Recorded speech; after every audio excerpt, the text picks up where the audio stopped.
Thing I hear a lot from a lot of anti-feminists and people who are critical of feminism is that feminists live in an echo chamber, supposedly, and block anyone who has a dissenting opinion to their own. And people who are cited a lot when it comes to this are Steve Shives and Christy Winters, and they use the archetypal example of a feminist who supposedly can't take any criticism and block anyone who they disagree with. And I think you have to look at the wider picture when it comes to a lot of these feminists, because you have to look at why they're so prone and so quick to block people. A lot of anti-feminist criticism of feminism relies on ad hominem attacks, critique of appearance, very abusive and harsh stuff in nature, certainly in the case of the two I mentioned just now. And frankly, any person would be quick to block people like that out of their lives, let alone those who happen to be feminists. You only have to look at the other day, a video was made about Steve Shives and his wife by Bearing, which is illustrated in the thumbnail with a picture of Shives mixed with an animal, and has some pretty offensive stuff relating to him and his wife in it, with lots of jokes against his character, with nothing to do with the actual arguments Shives has made in the past. And when you see people sharing videos like that and liking them, and they appear on their timelines or whatever social media they're using, it's not surprising that they'd want to be blocked out by someone like Steve Shives. I mean, look at it if it was you. Would you want to have people interacting with you who openly share and enjoy mocking, cruel images of you? And your wife as well, or your partner, I guess. Given what was in that Bearing video, I mean, it's not surprising that you wouldn't want to have people like that in your timeline. It's obvious they're not giving you proper criticism if they're just sharing crude images of you.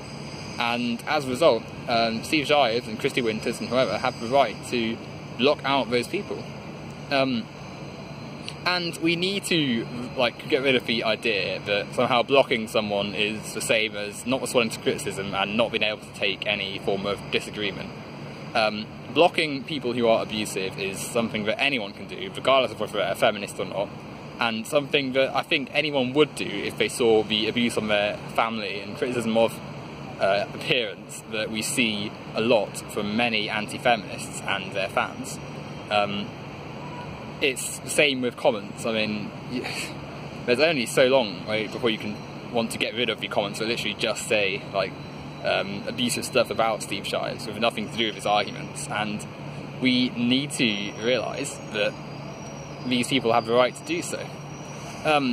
Same with, especially for people like Christy Winters, who have some pretty atrocious things said about them. I mean, we're at the point where, to use Bearing as an example, he uses a crude school-like nickname for her and creates gaudy artwork of her as well. I mean, it's not surprising that people who like those videos and who share them on their social media receive blocks, because, again, that's a personal attack. That has nothing to do with any of her arguments, and if you're introducing yourself with things like that on someone's social media, she has every right to block them out.